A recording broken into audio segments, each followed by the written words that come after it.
So we are here in Lebanon now working for ARCS, which is an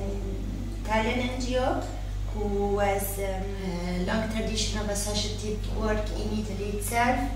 because though now we work in other countries than Italy, all over the world, ARCS belongs to a wider organization that is called ARCI, that has hundreds of social centers in all of Italian cities. It is an organization that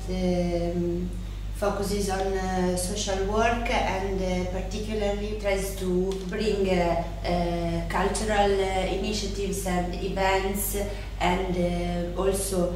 support to vulnerable sectors of societies, and focusing on socialization as a major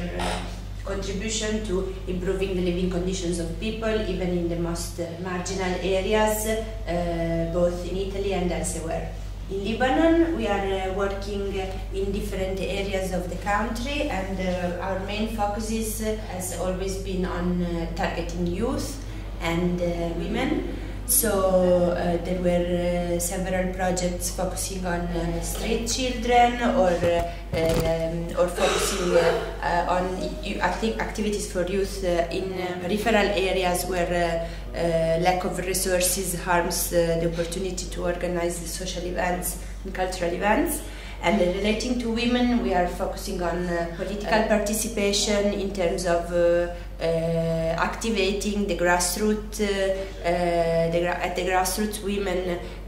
from the villages and small towns to participate in local development and claim to become active actors to change and improvements in their communities. So we have been running projects about participatory planning, and we had run many meetings where women have been discussing women's empowerment and gender mainstreaming, as well as general issues regarding how to improve infrastructure and services for their local communities. And we will keep on working until we achieve our goals.